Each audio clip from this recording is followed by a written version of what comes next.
I'm not strong like her.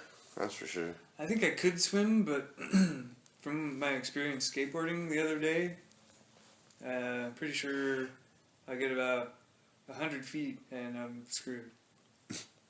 No, I could stay alive for a little while in the water. Not that long. Not like her. That's for sure. I think I could swim, but from my experience skateboarding the other day, pretty sure I get about 100 feet and I'm screwed. No, I could stay alive for a little while in the water. Not that long. But then again, when you're in that water that's that cold, you don't really have that long to be in it. So you really can't be in it. So it doesn't really matter if you can tread water that long. You're gonna fucking freeze before you fucking find out. Yeah, you get like You're gonna have seconds in hypothermia. Alaska. Yeah, no, you got about. Well, I think it's like 4 or 5 minutes at most, and a water. But yeah, you're hypothermic after 2. Where are you flying out from? We're not flying. We're leaving from. You're leaving on the boat. Yeah, we're going from San Francisco. On a boat. Yeah, like under the Golden Gate Bridge. To Alaska. Yeah, all the way to Alaska. Non-stop? Yeah, no, we stop in Vancouver. We stop in Ketchikan. We stop in Juneau, Alaska. We stop in one other spot, and then back.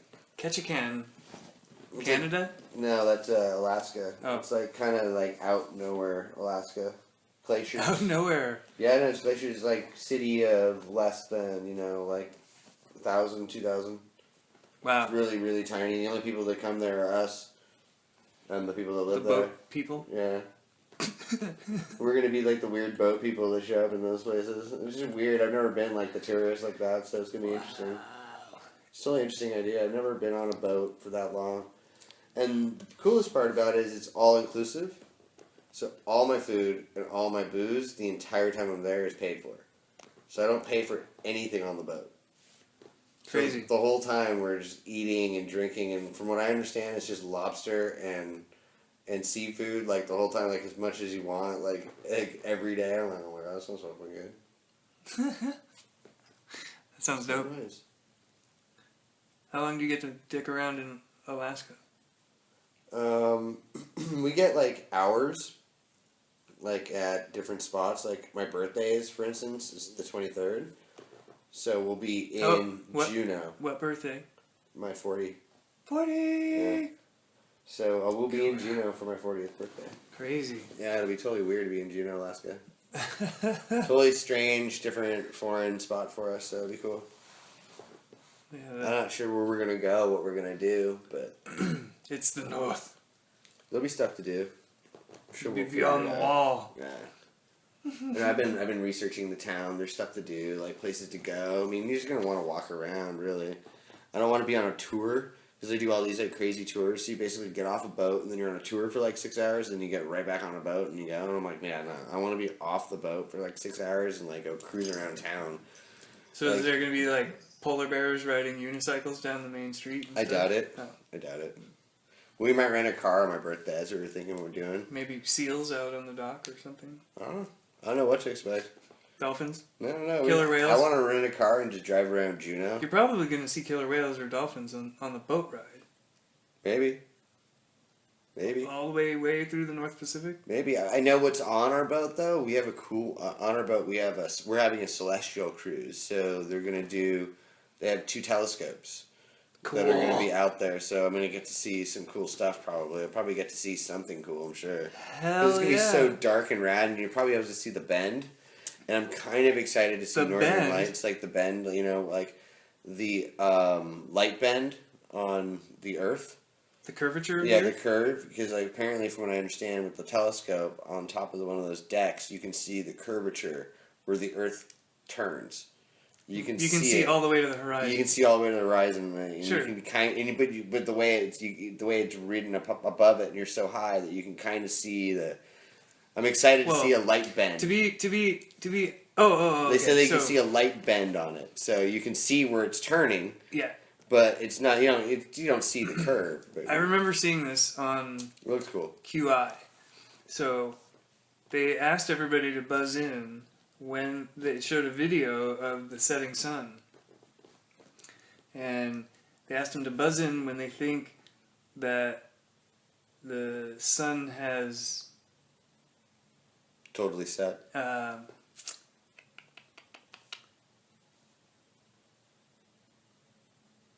When the sun has completely disappeared from view, right? The moment that it completely disappears from view, right? And so, of course, everybody waits till after the sun apparently disappears from the screen on the video, and then they buzz in. And he's like, "You're all wrong." And then they show the video, and they stop the video right when this light bend effect is at its maximum. Yeah. Okay? When the sun is completely gone from view, the way it looks is the very bottom edge of the sun is touching the horizon. Yeah. It's gone. But there. It looks like it's still there. Yeah, because the light is bent so far. So that's kind of what I'm looking to see. That's exactly what I want to see. So if you rose up off of the Earth far enough, you could see that the sun, like if you were keeping really accurate track all that way, you could see that the sun would like kind of apparently move into where it really is, right? And, yeah. It's supposedly cool. It should be cool. That's going to be nuts. And then you're going to probably see auroras. I hope so. Most likely. I'd like to. Northern Lights. It's the time of the year, so it's. Well, it's kind of happening all the time, right? Yeah, it kind of happens all the Depends on time. the strength. But right now, Alaska is mostly light. So when you really get those is December time. So like December, October, like November is darker. There's more dark. So we're having more light. So really, it doesn't get dark in Alaska until about 9 or 10. Do you know how many degrees you'll be? Like, how far up is Juneau? I don't know. I should look that up. So, how many hours of dark? I think you get... Does the sun completely set, even? Not totally. Well, that's more August, but right now it does. Like, the end of June, it still kind of sets. That's why it's really an awesome time, because you have these beautiful sunsets that are barely there. But it's like I said, you get to see the light bend, you know, the light's still there, and it doesn't really go away. But it's there, it's gone, but it's not. So, but I know you can... I know that the telescope, I guess, is supposed to, see the light. But I know we get, 6? I think it's 6 hours of light. 6 hours of darkness. Okay. I think that's what it is. And the rest is light. So it's almost cut in half. Yeah. Wow. 18 hours of daytime. Mm-hmm. Fuck. And, well, dawn and dusk are extended. For the most part, though, because they both get, instead of they're short little, they're more like almost an hour long. You get this long. It's a much less apparent division. Yeah, it's a very gradual change. You get this really weird, long, gradual change. So it's not the same that we get here. Oh man, we never see that here. I wonder how much more drastic it is. Because we're in the 30s, right? We're about 30 degrees something, 33 or 2 or something around here, right? So, could you imagine how much more... Have you been to the equator? No. Could you imagine how much more drastic the transition is from sunset to sunrise? I bet. I bet. Because up here, it's kind of, it has a nice fade, right? You get a good while to appreciate the sunset on the beach with your pina colada or whatever, right? But down there, it's as you get further north, right, or further towards the pole, whichever side you're on, it gets more and more gradual until it's nothing. Yeah. Right, and it's either the sun's always up or the sun's always down. Yeah. Kind of. And at the equator, it's just always up, really. No. The sun goes up and down it's as quickly as possible. Yeah, you're right, yeah. Right, so that transition must be more drastic, right? Like, if you lived on the equator all your life, the quickness of the sunset and sunrise would be way more drastic all your life. So, the closest to the equator I've been has been, I guess, Key West. Wow, I don't even know how far south that is. Key West is more south than we are, but... Right. It's about middle of Baja, though, right? Yeah. So I know it's further down there. But you get what I'm saying? But I remember the sunsets in Key West are epic, and if you look away, you miss it. Okay. I remember that. Okay. I remember that. So it's that much more drastic. Yeah, just I remember Key West. because in Key West, that's like everybody would set themselves because it's a big deal in Key West, the sunset. So everybody like basically stops what they're doing around whatever the sunset time is, and everybody walks out to this little area out there, and all along, I guess that would be the western side of Key West, because you face out towards the Gulf at that point. And then on one side you're facing out towards Cuba and the Gulf, right? So you're kind of like in this weird... West is west. Yeah, The west. sun rises in the east and sets in the west. So anyways, to the west. So you're looking at the west. Anyway, it moves. It snaps. It's gorgeous too, because like the light and all the colors, and it's so clear and it's nice and it comes down, but it goes across the water and it just disappears. And since Florida is like so flat and there's nothing in front of it in Key West, you have nothing in front of you. So you really do just have the sun going down on the ocean. And it's huge. It's like this huge sun, you know, and then the moon is not is equally as cool in the morning when it's come down and it's quick. Well, the moon can rise and set whenever it wants. It's not fixed to the opposite side of the sky as the sun. That's true. Right. That's true. That's true. But you don't always see the moon either. Sure enough. But if it's rising, I mean, it can rise, you know, right before the sun. It can rise right after the sun. It can rise exactly opposite anywhere, because it just depends. Mm-hmm. What but it's phase amazing. of the cycle. I remember they are really amazing sunsets. So I'm interested to see that too. So what I was thinking of was, if it's that much more drastic at Key West, then it is as much more drastic at the equator as I thought it is. Have to be. And so, can you imagine? Okay, so you know, the sunset, right? Your body's picking it up, right? Your skin, your eyes will notice that it's the sun setting. Causes a chemical reaction of some kind, releases, I don't know, melatonin or something, right? Well, that's exactly what it is. It makes you sleepy and it feels like bedtime, right? Well, so imagine you spent your whole life living where the sunset and sunrise are that much more drastic. I've got to imagine that there's some sort of different effect, right? Well, like, I know if you grew up in Alaska, it would be way different. And if you grew up in I know when you LA. live in like the mountains, for instance, like, because I've spent a lot of time in the mountains, like, you know, months at a time in season change. So when you're in the mountains, you don't see the sun at all. Oh yeah, that's another thing. So, if you lived on one side of like a mountain range, you might have a nice gradual sunrise every day. And the other one you won't see it at all. Every sunset is boom. Like as soon as the sun goes by the edge of the mountain, it's over. Yeah. At and it's 3 p.m. cold. or something. Like they're always it's really cold. There's like not a lot of sun, so you live never really seeing the sun when you're in like the mountain areas, like, you know, real thick forest, like California forests. I mean, just to clarify for people. Sure. Like a California. If you were forest. in a really clustered redwood and that was where you lived, Santa Cruz Mountains, like, you know, if you go into Redding, you know, in Santa Cruz Mountains and those parts, it's freezing. Yeah. You're in June. It's wet. It's cold. It's freezing, and you know, and you touch the ground too. Yeah. Like, it's never touched the sun.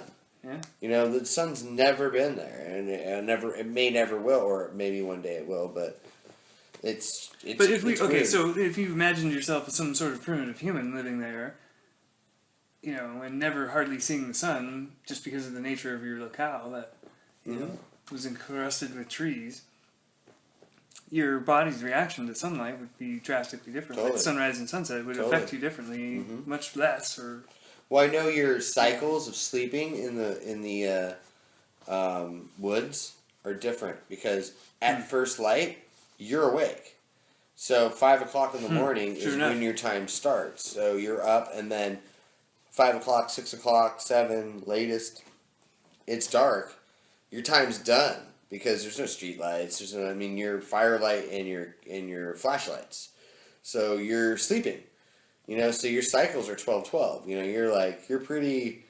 Well, and I've even regular. noticed, you know, like on just like one night of camping where, you know, like obviously it would be different for someone who got like hammered drunk or something, but when I went to sleep, like it didn't matter like how late or how tired or whatever I was. It was being out in exposed, right? Even in a tent, the second you stir a little bit, everything else outside is awake and going, "Hey, let's have sex! Let's have sex!" Like birds and bugs and everything's making noise. The whole forest is going, right? Totally, And so the second you stir in the morning at like 4 or 5 in the morning in the tent or whatever, you're up. Like you cannot get past. No, all you're that. up. Like Yeah. The it world will is force awake. you up. Yeah, No, totally. Ugh.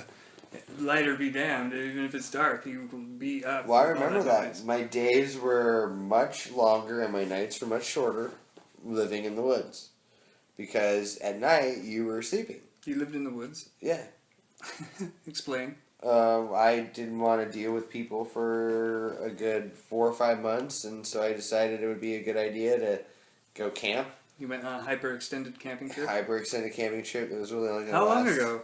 Oh, God, this is like Like, how old were you? 24, 25. Okay. Alright. Like, before I was like playing in rock bands, before I did that. And it was right before I did all that. Alright. But I spent a good 3 solid months in woods and about a month and a half like going in and out back and forth. So but a good solid 3 months, and what we ended up doing was like 4 of my friends, we ended up keeping a campsite for the whole time.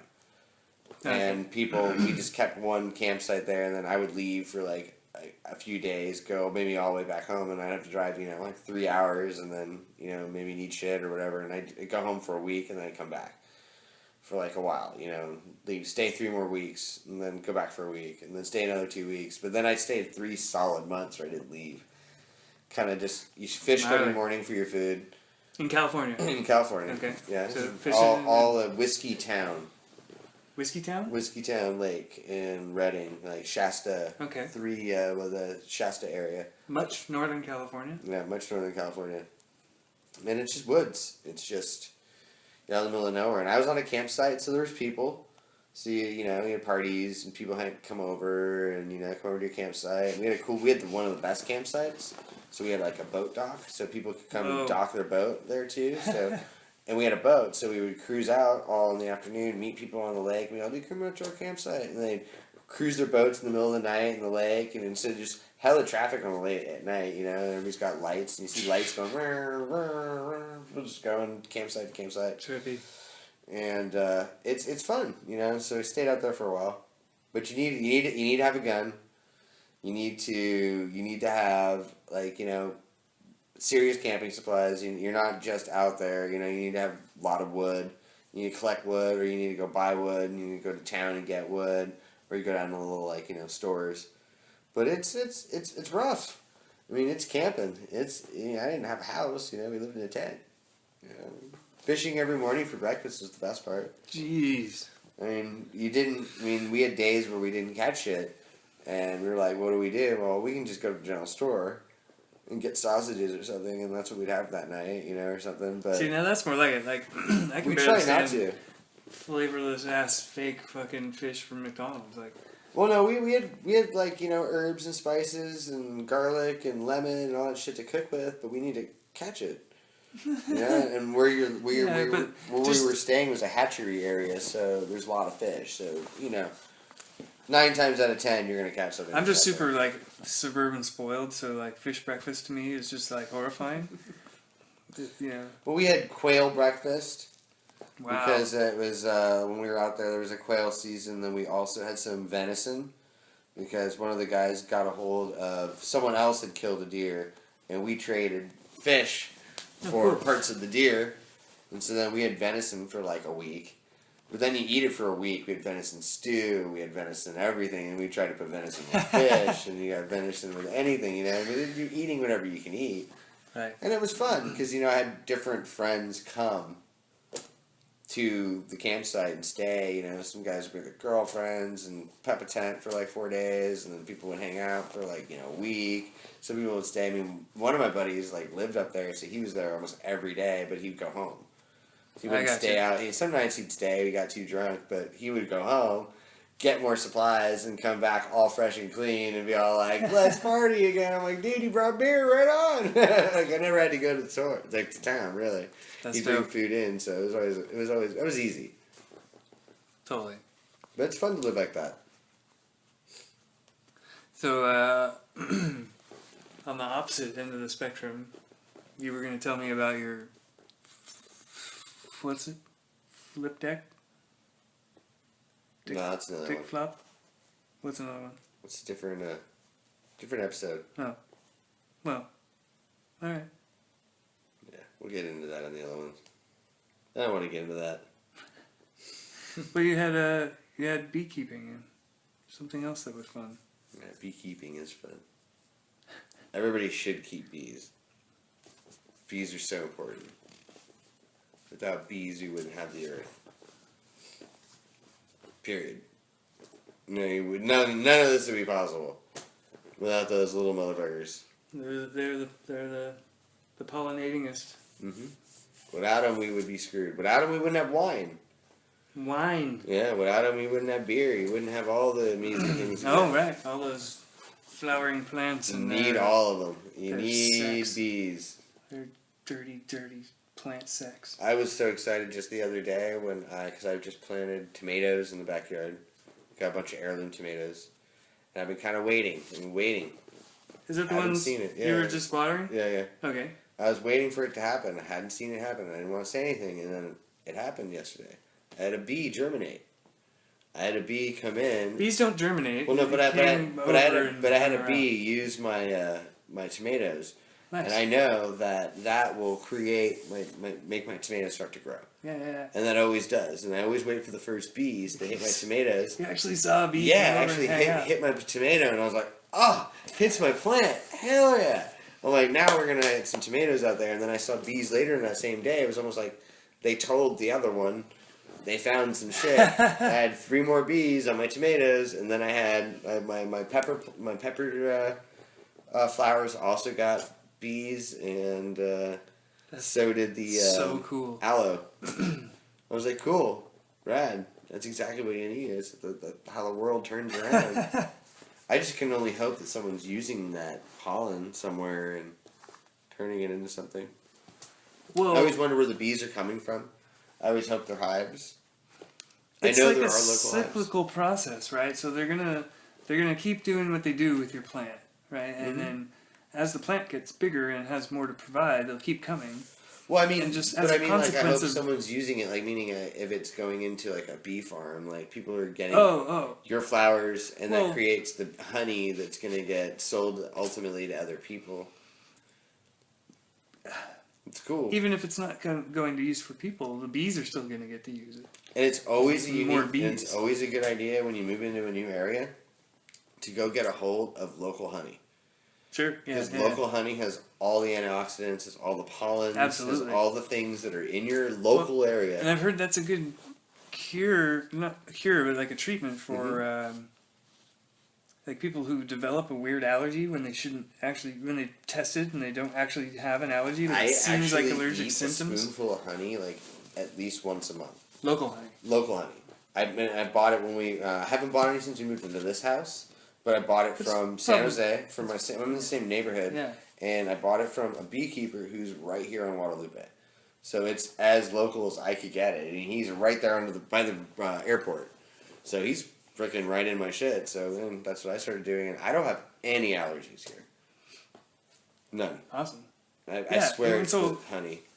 I mean, the range has got to be huge, so it's got to be plants from Mm-hmm. everywhere around here, like such a huge circumference that. And there's such an overlooked, like, insect for people. People shoo them away as pests more than they do as, Well, I mean, helpers. because you're afraid of being stung. I used to be able to, I used to just be I've never chilling been and stung. let them land on me. I've but never been stung by one. They don't seem to want to do that anymore. They don't seem to want to sting me ever. But I always like hold my finger out and say, "Here you go, dude," and they go, no, I'm gonna bounce." It's probably because I've always, like, kind of respected them. And because, I mean, I've been with people who've been stung. I've been in a room full of people who got more stung more than once by, different bees, and, like, it's never happened to me, I've never really had a problem with them. They don't really like me, or they respect me, because I respect them, and I just let them be. I don't swish at them, and I just walk away. Sure. Get out of your way, Mr. B. They're do your really thing. completely uninterested in us. Totally, totally. Even when they react and like start going on crazy stinging spree, it's because they're just They're chemical scared. monsters, and they're wrapped up in the You're right. swarm. It's a chemical thing. They Yeah. follow what they're supposed to do. Exactly. Somebody shook their butt and said, "Attack Mm-hmm. that thing," and they go, "Okay." Right. And with the whole new thing in California now, we have Africanized bees. And, we just had our first like big bee attack here. Someone got killed recently. Wow. So that's a real thing. I've been watching that happen my whole life. Yeah, me too. But I'll be honest, Africanized bees still do the same thing. Yep. They create pollen, they're just more aggressive towards us. So in a way, Africanized bees are going to be the bees that we're going to have to deal with, because they're ultimately going to kill all the bees that were currently here, because they take over hives, they destroy the hive. And ultimately, we're going to have to figure out how to, They get pissed off easier, Oh, right? yeah. Like, so if you swat at one, 150,000 of them are going to come around the corner. And they also don't lose their stinger. What? Like the normal honeybee. They don't lose What? their stinger the same way. What? Mm-hmm. What? From what I understand, they can continuously sting. What? I thought that was only wasps. No, from what I understand, the Africanized bee continuously stings. I could be wrong. Or maybe, no, I take that back. I thought it was only hornets. No, wasps do too. Wasps bite. I thought they were biting. You're right. Yellow jackets, wasps. I think they more bite. Yeah. Here, let's look. We can look that up, right? Sure. Well, that's crazy. I never heard that about them before, which is terrifying. Fuck them. That's scary, huh? Dude, I'm telling you. So, I was thinking they should propose infant intrusion training for gorillas. Since they're smart enough, why not just teach them that if you ignore a kid that wandered in and fell into your cage, then you get treats. Right? All of them know it. Like, every gorilla's been trained already. So, when a kid falls in, they just go, "Oh, look, a kid fell in. Let's just ignore it and act like nothing's going on, and they'll give us fucking steak tonight." Or whatever, right? Like bacon or fucking candy. I am wrong with what I said. Okay. Statement is, it's a no. Worker honeybees, whether Africanized or European or regular American, only sting once. That's because the edges of their stinger are so jagged. When a worker honeybee penetrates the skin, the jagged edges get caught and can't be pulled back out. And then it rips it out of their Rips abdomen. out their abdomen and then they kills them. die. So fuck them. Yes. Sting away, you little piece of shit. So they definitely do. Just don't do it 110,000 at a time, please. Thank you. Fuck. And really, when they call them Africanized bees, it's more that They're a hybrid, right, of an African bee and a European bee. European bee. So they're a hybrid, and they're really more or less. It's just they're more aggressive. That's what they say. The Africanized bee is just more. So they're not aggressive. actually African bees. No. Like, if we had African bees, it would be murder. But they're not. I guess they're not actually from Africa, or maybe they were originally. But well, like we said, no. it's a hybrid, right? Yeah, So it's got to be some sort of breeding process. It could have happened in Belgium, and who knows? Like, whatever. But they're just more aggressive. Yeah. Well, fucking screw them. Mm-hmm. They're just bees. Just stay away from bees. Let them pollinate. Ignore their stupid little asses. Don't go pissing off. If they try to land on you, just let them. Just enjoy their sweet honey. Don't do anything we ever say or tell you to do or that we've done. Just enjoy their honey. Oh, crap. So you don't, There's so gonna you be don't have people walking allergies. around with beards of bees like, they told me I could. Beards of bees. A beard of bees? I don't want a beard of bees, never do. Yeah, fuck that. That's some stupid shit. I am not about to try to do that shit. But I mean, I gotta admit that that's really fucking weird and admirable that people figured out you could, like, What, beard yourself with bees? chill out a bunch of bees and, like, hang with them enough that, like, I want to see him do it with you can Africanized stick them all bees. over your face. I want to see Africanized bee beards. Yeah, that's what you do. Send us a picture of that. Oh no. The Africanized bee, like, you know, we want the bikini. We want the Africanized bee bikini. If you pull that off, that's freaking amazing. The Africanized Brazilian. Why not? Why not though? Why not? Oh, don't do that. Send us your best photoshops at the worst. Don't put yourself in danger. But why not keep Africanized bees and learn to like take their honey somehow electronically, right? Without having to go near it with your hands. Like you know, email. No, like more like a machine. Okay. That cleans and they're okay with it. They're gonna sting whatever, but you can get all the honey out. And then what you can do is when you have an intruder at your house, you can open that up and fling bees at them. You can create a security system that makes honey. How do you get them back in once you've set up the trap? Well, you're gonna have to like call our company, and then we're gonna have to help you. If you've released your bees, press 3. If you have released your bees, please press 3. If you are pressing 3, you should be not standing in your house. If you have pressed 3, please vacate the premises. Why are you just letting them sting you? Sure what are you doing, pets you moron? And children have been removed from the domicile. Please make sure that all doors are open. Thank you for doing business with Bee Co-Trap Company. Holy crap. We will have a bee representative contact you shortly. Thank you. Stand by for Mike Swerbanowski in 85 minutes. Seriously. How many fucking people have bee alarms? Like, how many people have to deal with a fucking bee alarm right now? There's like an accident down the street at the corner, and some like old man runs over the big green box in the corner by the stop sign, and then all the power goes out, and all of a sudden it goes. I got it. Bee bombs. Bee bombs. Bee bombs. Bee hand grenades. So what we do is we just, instead of dropping bombs, we drop bees on our enemies. Like we just drop like bees can fly. Okay, but what if you dropped them like in a case, when the case hits the ground and breaks open, they're you kill like 90% of them. That's probably true. You could like parachute them down and have it like why they don't have bee bombs. Pop open. Well, yeah, it could be a really gun. slow bomb, like a bee gun. A bee, well, where it just shoots capsules full of bees at you that hit you, and it just like opens up. But how long could you store that for? And like, I mean, you'd have to prepare. How do you load that? Right. That's what. How do you build the shells? That's a good point.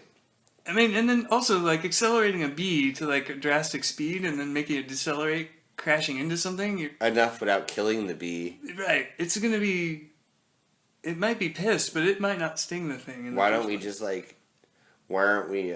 We could just hurl whole honeycombs. We should be harvesting bee venom, and create bee venom bullets. I think they actually use bee venom for medical treatments. They do. Yeah, like like could you give small like it's like something like where they give you small doses of something over a long period of time and like it's probably to help like prevent anaphylactic shock of bees, yeah. Or things of that nature or whatever, like maybe even other insect stings or something. I don't know. I guess it's used for arthritis. You're an arthritis. Bee venom therapy, BVT, is a therapeutic application of honeybees. Nice. They live through the bee stings because they're not all the way. They don't let it go penetrate all the way in, and they bring relief to various spinal, neural, joint, and muscular ailments. Parkinson's disease, Alzheimer's, stroke symptoms. Holy crap! Yeah. That's some amazing shit. Bees are freaking hell important. Hell yeah. I mean, they're like one of the most important things we have on this planet. Without bees, we are not going to make it. Apparently, it's a big hip thing now for arthritis in New York. All the big hip people that want to get arthritis are getting bee stings. So they're going in and getting bee sting treatment. BVT, huh? Mm-hmm. That's crazy. Mm-hmm. So now is it? It's just like it's sit on the largely surface of the. it's largely stone? unproven that it even works, but it seems to be like a Oh, it's largely unproven. yeah. Huh?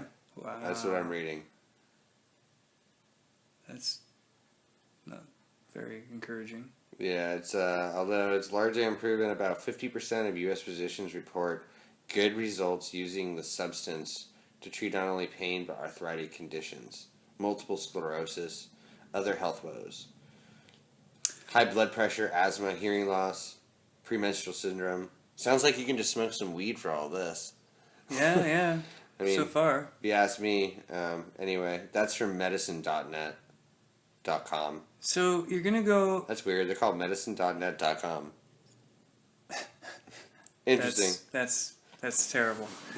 I wouldn't trust that site. But nonetheless, these people they have problems that there are well documented and scientifically verified treatments for, and they're going out to have bugs sting them for those instead. It's called apitherapy. Okay. It's a branch of alternative medicine and uses honeybee products, including alternative medicine. honey, pollen, bee bread. So it's kind of like what I'm talking about. My holistic alternative medicine for my allergies is bee pollen, royal jelly. So I guess I do this apitherapy, bee venom, proponents. It's apitherapy. Yeah, apitherapy. Yeah. Well, okay, so I believe it's Dara El-Barian has a really good joke about alternative medicine. And he's like, yeah, they checked it all, and the rest of it, everything that worked, they call medicine. So, Right. according to the American Cancer Society, who I follow and give money to and do charities for, Yeah. no clinical studies in humans showing that bee venom or other bee products are effective in preventing or treating cancer. So, because they're trying to say that you can use it for possibly using it for cancer therapy. It's what other people are saying. So yeah, that makes perfect sense to me. No fucking way. Cancer is way too complicated to just treat it with a bee sting, no matter what chemicals are in it. Mm-hmm. Wow, that's cool. It's good to know. Now, apitherapy. What about local honey and, maybe... Allergies? Yeah. Pollen allergies, I guess, in particular. It seems to me that it would break it down too far, you know what I mean? Like, it's got to be chemically different to the point where it doesn't really do it. Or isn't. Kind of. But then... I don't know. I don't know if it actually does break down so far that you can't necessarily consider that. But I mean, aren't allergies? Like, isn't exposing yourself to the allergen just bad in general? No, because I was an allergy kid. So when I had allergies as a kid, I had hundreds and hundreds of shots in my back, and those shots were to give me the allergy. They were giving me what I was allergic to in small doses, more and more and more and more of a time, so that it's basically a part of immunotherapy. Okay. So basically, I'm creating antibodies, building an immunity. Okay. I'm building up an immunity to the whatever it is, and so I guess it's it's like basically a concept of immunotherapy. It makes sense, but there are problems. It boils down to saying what tiny amount of thing you're allergic to, which makes you less sensitive to it. Over time, with bigger doses, your body builds up immunity to the allergen, and the same idea behind allergy shots. So people think eating local honey works the same way because it contains pollen. One issue with that theory is there's no way to exactly know what's in your honey. With immunotherapy, we isolate the exact allergen, things that you're allergic to. So, okay. Well, comparing and contrasting immunotherapy and which makes local sense. honey But I is can say this: different, I know because I've been diagnosed with allergies what my allergies are, right. And they are pollens, they are grasses, they are the things that bees touch. Right. So I mean, maybe it's just as psychosomatic as it is. Well, so they've actually working. One study I know for sure they've done is that the placebo effect works. even when they tell you that they're going to give you the placebo, right? So they're like, we're going to fake you out. Here's the fake drug, right? Or actually, I take that back. Where they're going to go, you know, relying on their, you know, credential, they're going to go, okay, we're not trying to fake you out. These people are getting the real one and you're getting the fake one. Oh, here's interesting. So apparently they've done a study with exactly what I was saying. Yeah. They've done a study and it says they say that honey doesn't work. One study had people with allergies eat one tablespoon of honey, local honey per day, and their symptoms didn't get better, not even compared to people who didn't even touch it. So Gotcha. they're saying that it doesn't work at all. And the placebo effect isn't a factor. Okay. Gotcha. So yeah, that's pretty harsh. So which is weird because maybe I would say that's bullshit because I think the placebo effect does work because I don't have allergies. But maybe that's also because they've cured my allergies by doing other things in the past. It's possible. And maybe it's also because maybe you just kept growing your immunity. You do keep growing your immunity. And you can also pop up new allergies to new things at any point in your life. Yeah. So a new allergy can just come, like, all of a sudden. So, you know, I'm not without allergies totally. Well, and you haven't had, like, you know, horrible, bad, lingering infections or anything, so... No. But, I mean, I still have a little bit of an allergy to the cat. If the cat sits with me for way too long, I'll get little tiny, you know... I get that, too. And bugs. so I'm tested, supposedly, not allergic to anything. And I get a horrible reaction from cilantro, and it's an extremely mild, exactly the same reaction if I were to, like, put my face right in a cat's face or in their fur. But I think it's just because cats have an irritant in their dander or whatever, and that's what it is. Well, that's what it is. Like I'm allergic to their dander. I'm allergic I don't think it's an allergy. I think it's an irritant. It's just their saliva, does that to from what I've anybody. understood. It was their saliva. When they lick you? Yeah, no, it's when they lick their fur. Oh, I see. It's their saliva that I'm allergic to. Whatever it is, I think it's a common irritant. So you may have built up an immunity to that allergen, but it's still an irritant to everybody. But I was really allergic to the cat before I lived with him. Sure. I wasn't sure if I was going to be able to live with him, and we even discussed about having him live somewhere else. Well, and they discovered that some cats are hypoallergenic, and he might be one of them. Also, indoor cats versus outdoor cats. That too. Because outdoor cats bring in a lot of pollens, bring in a lot of stuff that can have a lot of shit on them, and indoor cats are cleaner and a little more taken care of, a little more prissy. Haha, Ninja, you're prissy. He's a prissy little cat. Where is the little asshole now? Princess boy. He's around here somewhere. He's probably mad that we're talking about him. Or laughing. Alright, we're gonna cool it. Sweet. Later.